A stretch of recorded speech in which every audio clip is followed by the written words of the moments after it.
ബിസ്മില്ലാഹ് അൽഹംദുലില്ലാഹ് വസ്സലാത്തു വസ്സലാമു അലാ റസൂലില്ലാഹ് വഅലാ ആലിഹി വസഹ്ബിഹി വമൻ ഇഹ്തദാ ബിഹുദാ അമ്മാ ബഅദ്. അക്ഷരങ്ങൾക്ക് തഫ്ഖീമും തർഖീഖും നൽകേണ്ട നിയമങ്ങൾ, അതായത് തടിപ്പിച്ചുകൊണ്ട് പെരുപ്പിച്ച് സ്വരഭാരത്തോടു കൂടി ഉച്ചരിക്കുക, ഇതാണ് തഫ്ഖീം എന്നതുകൊണ്ട് ഉദ്ദേശിക്കുന്നത്. അതേപോലെ നേർപ്പിച്ച് ഉച്ചരിക്കുക, ഇതാണ് തർഖീഖ് കൊണ്ട് ഉദ്ദേശിക്കുന്നത്. ഇത് രണ്ട് സിഫത്തുകളാണ്, അക്ഷരങ്ങൾക്ക് താൽക്കാലികമായി വന്നു ചേരുന്നതായ സിഫാത്ത് ആറദിയ്യ. ഇതിൽ റാഇനെ തഫ്ഖീം ചെയ്യുക, തർഖീഖ് ചെയ്യുക, ഇതുമായി ബന്ധപ്പെട്ട കാര്യങ്ങളാണ് നാം മനസ്സിലാക്കി വരുന്നത്. കഴിഞ്ഞ സന്ദർഭത്തിൽ സാക്കിനത്തായ റാ അത് ഒരു പദത്തിൻ്റെ അന്ത്യത്തിലായി സ്ഥിരപ്പെട്ട സുക്കൂനോടുകൂടി വരുമ്പോൾ എന്തവസ്ഥയാണ് ഉണ്ടാവുക, അതിൻ്റെ നിബന്ധനകളും മറ്റുമൊക്കെ നമ്മൾ മനസ്സിലാക്കുകയുണ്ടായി. ഇന്ന് നാം അറിയാൻ പോകുന്നത് ഹുക്മുർ റാഇ സാക്കിനത്തി ഫിൽ വഖഫ് അൽ മുതഹർരികത്തി ഫിൽ വസ്ൽ. അതാണ് സ്ഥിരപ്പെട്ട സുക്കൂൻ നൽകപ്പെടുന്ന റാ അല്ല, മറിച്ച് വഖഫിൽ മാത്രം സുക്കൂൻ നൽകപ്പെടുന്നതും വസ്ലിൽ അതിന് ഹറക്കത്തുള്ളതുമായ റാ. അടിസ്ഥാനപരമായി ആ റായിന് ഹറക്കത്താണുള്ളത്. ഫത്ഹ, കസ്റ, ദമ്മ അല്ലെങ്കിൽ ഫത്ഹ്, കസ്ർ, ദമ്മ് എന്ന് പറയുന്ന അകാരമോ ഉകാരമോ ഇകാരമോ ഉണ്ടായിരിക്കും. എന്നാൽ വഖഫിൽ അതിന് സുക്കൂനും വരും. അങ്ങനെയുള്ള റാ വഹാദിഹി റാഉ ലാ തകൂനു ഇല്ലാ മുതതർരിഫ. ഈ റാ ഒരു പദത്തിൻ്റെ അന്ത്യാക്ഷരമായിക്കൊണ്ടല്ലാതെ വരികയില്ല. കമാ ഹുവ മഅലൂം, വ്യക്തമായ അറിയപ്പെട്ട കാര്യമാണല്ലോ, അത് പ്രത്യേകിച്ച് പറയേണ്ടതില്ല. വഖഫ് ചെയ്യപ്പെടുമ്പോൾ എന്തായാലും അത് അന്ത്യാക്ഷരമായിരിക്കും. നഹ്വു ഖുദിറ എന്ന റായിൽ വഖഫ് ചെയ്യുമ്പോൾ ഖുദീർ, കുഫിറയിൽ വഖഫ് ചെയ്യുമ്പോൾ കുഫീർ, ദുസൂരിൻ എന്നിടത്ത് ദുസൂർ, ലിൽ ബശരി വഖഫ് ചെയ്യുമ്പോൾ ലിൽ ബശർ, അന്നുദുറു വഖഫ് ചെയ്യുമ്പോൾ അന്നുദുർ, വൽ ഫജ്രി വൽ ഫജ്ർ, വലയാലിൻ അശ്രിൻ അശ്ർ, വൽ വത്ർ വൽ വത്രി വൽ വത്ർ, യസ്രി യസ്ർ, ഹിജ്രിൻ ഹിജ്ർ, ഖദീറുൻ ഖദീർ, ഖബീറുൻ ഖബീർ, ضير ضير, والخير അല്ലെങ്കിൽ خير خير,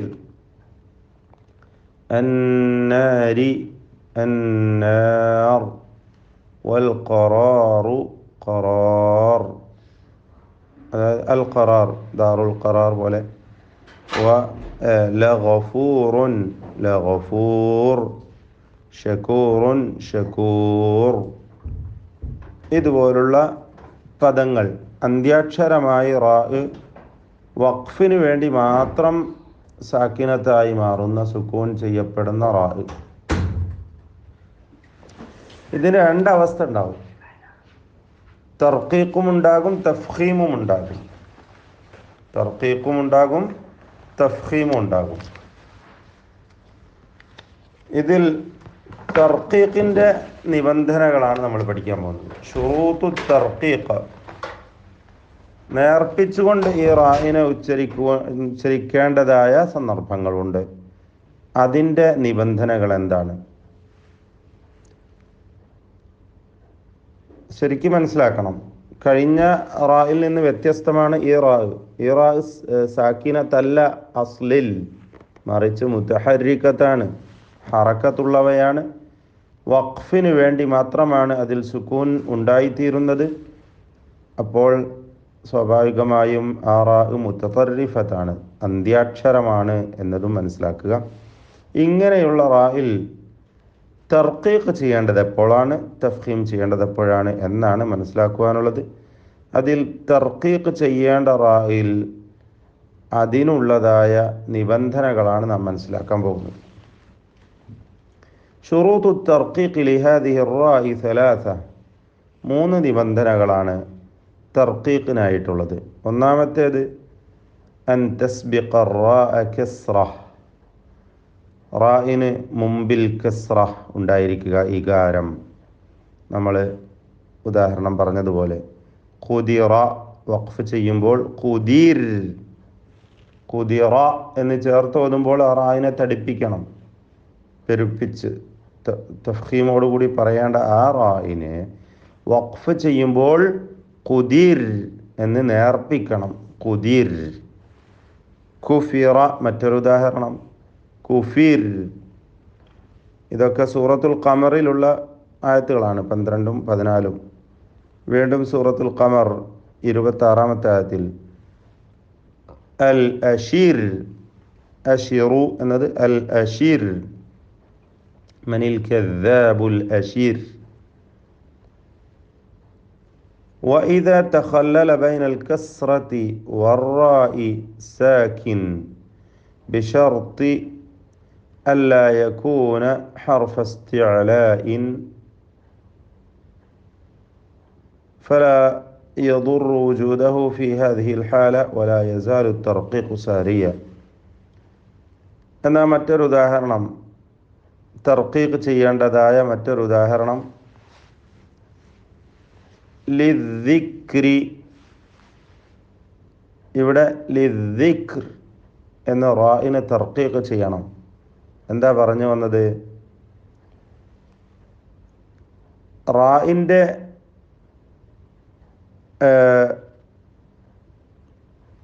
അവസ്ഥ, റാഇനും തൊട്ടു മുമ്പിൽ കസ്ർ നൽകപ്പെട്ടതായ മറ്റൊരക്ഷരം, അതിനിടക്ക് വേറൊരക്ഷരം കൂടി സാക്കിനായിട്ടുണ്ടാവുക. അതായത് റാ ഓക്കെ മുത്തതറിഫത്താണ്, ആ റാഇന് തൊട്ടു മുമ്പിൽ സാക്കിനായ ഒരു ഹർഫുണ്ട്, അതിനും മുമ്പിലുള്ള അക്ഷരത്തിന് കസ്റാണ്. ലിദ്ദിക്ർ സൂറത്തുൽ ഖമറിൽ പലതവണ വന്ന ഒരു പദമാണ്. വലഖദ് യസ്സർനൽ ഖുർആന ലിദ്ദിക്ർ. അവിടെ വഖഫ് ചെയ്യുകയാണെങ്കിൽ ദിക്ർ റാഇന് തർക്കീഖ് ചെയ്യണം. കാരണം എന്താ?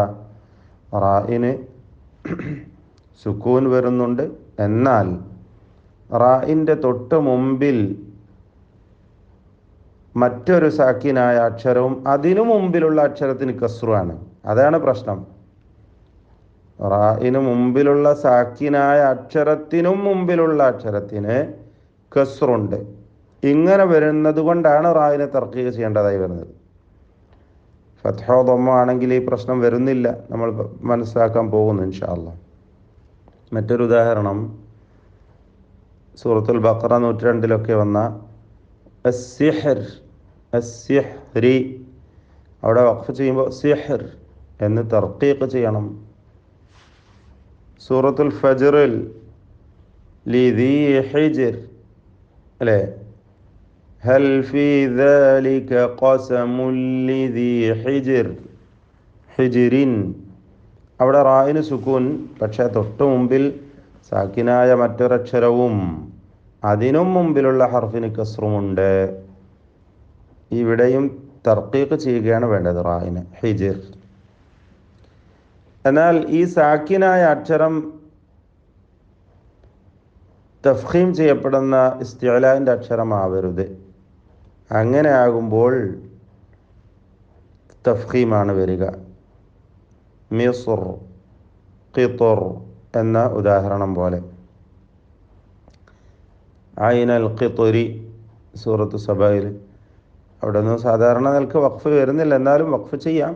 ചെയ്യുമ്പോൾ അതിൻ്റെ ഹുക്മ് ഖിത്ർ, റാഇനെ തഫ്ഖീം ചെയ്യുക. രണ്ടാമത്തെ ഷർത്ത്, അപ്പോൾ ഒന്നാമത്തെ ഷർത്ത് നമ്മൾ മനസ്സിലാക്കി കഴിഞ്ഞു. രണ്ടാമത്തെ ഷർത്താണ് അൻ തസ്ബിഖ റാഉ, അൻ തസ്ബിഖ റാഅ യാഉൻ സാകിനതുൻ. സവാഅൻ കാനത് ഹർഫ മദ് ഔ ഹർഫ ലീൻ. യാ സാക്കിനത്തായ യാഇന് ശേഷം വരുന്ന റായിൽ വഖഫ് ചെയ്യാം. ബസീർ, ഇവിടെ യാ സാക്കിനത്താണ്, ദീർഘാക്ഷരം. ഖബീർ, നദീർ, ഖിത്മീർ, ഇവിടെ ഹർഫ് മദ്ദാണ്, എന്നാൽ ലീനിൻ്റെ ഹർഫായിട്ടും വരും. അസ്സൈറ, അവിടെ വഖഫ് ചെയ്യുമ്പോൾ അസ്സൈർ. വൽ ഖൈറ, വഖഫ് ചെയ്യുമ്പോൾ അൽ ഖൈർ. ലാ ضيറ, വഖഫ് ചെയ്യുമ്പോൾ ലാ ضيർ. ഗൈറ, സൂറത്തുൽ അൻഫാലിൽ ഇവിടെയൊക്കെ ഗൈർ എന്നാണ് വഖഫ് ചെയ്യേണ്ടത്. ഇവിടെ തർക്കീഖ് ചെയ്യുക എന്നതിൽ എല്ലാ ഖുർആഇനും ഇത്തിഫാഖുള്ള കാര്യമാണ് ഈ രണ്ട് ഷർത്തുകളിൽ. നേരത്തെ പറഞ്ഞ ഒന്നാമത്തെ ഷർത്ത്, ഇവിടെ പറഞ്ഞ രണ്ടാമത്തെ ഷർത്ത്. ഒന്നാമത്തെ ഷർത്ത് എന്ന് പറഞ്ഞാൽ മുതസർരിഫത്തായ അന്ത്യാക്ഷരമായി വരുന്ന റായിന് തൊട്ട് മുമ്പിൽ കസ്റുണ്ടാവുക. അതിനോടനുബന്ധമായിട്ടാണ് പറയുന്നത് മറ്റൊരു ഹർഫിന് കസ്റിൻ്റെ ഇടക്ക്, കസ്റ നൽകപ്പെട്ട അക്ഷരത്തിൻ്റെയും റായിൻ്റെയും ഇടക്ക് ഇസ്തിഅലാഇൻ്റെതല്ലാത്ത സാക്കിനായ ഒരു ഹർഫ് കൂടി ചേർന്ന് വരുമ്പോൾ അവിടെയും തർക്കീഖ്, ദിക്ർ, ഹിജ്ർ പോലെ. അതുപോലെ രണ്ടാമത്തെ നിബന്ധന പറഞ്ഞു, സാക്കിനത്തായ യാഇന് ശേഷം ഈ യാ ഹർഫുൽ മദ്ദോ ഹർഫുൽ ലീനോ ഏതെങ്കിലും ആയിക്കൊള്ളട്ടെ, അങ്ങനെ വരുന്ന യാഇന് ശേഷം റായിൽ വഖഫ് ചെയ്യുമ്പോൾ, സുക്കൂൻ വരുമ്പോഴും തർക്കീഖ്. ഈ രണ്ട് നിബന്ധനകളാണ് തർക്കീഖിന് നമ്മുടെ റിവായത്തുമായി ബന്ധപ്പെട്ട് നമ്മൾ മനസ്സിലാക്കേണ്ടത്. ഇതിനോടനുബന്ധമായി ഒരു കാര്യം സൂചിപ്പിക്കുവാനുണ്ട്. ഇൻഷാ അല്ലാഹ് സമയം വൈകിയത് കൊണ്ട് ഞാൻ അവസാനിപ്പിക്കുകയാണ്. നിങ്ങൾക്ക് അടുത്ത ക്ലാസ്സിൽ ഓർമ്മപ്പെടുത്തണം എന്നുകൂടി സൂചിപ്പിക്കുന്നു. ബാറക്കല്ലാഹു ഫീക്കും. ബിസ്മില്ലാഹ്.